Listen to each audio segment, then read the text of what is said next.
Keyakinan bukan bermula dengan jawaban, dia bermula dengan persoalan.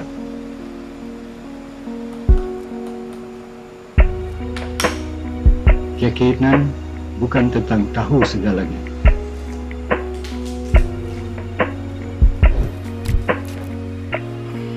Ada tugasan yang rumit dan ada proses yang memeningkan. Dan ada masa aku sendiri ragu dengan kemampuan aku.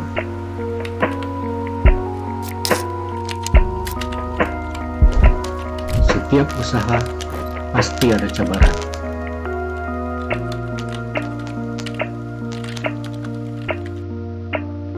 Dan cabaran itulah yang akan menguji tahap kesabaran dan keyakinan kita.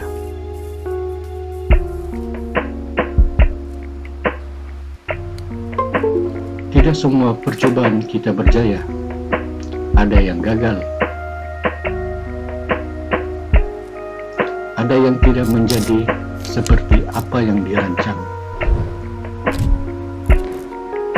Dan aku percaya, gagal itu sebagian daripada proses.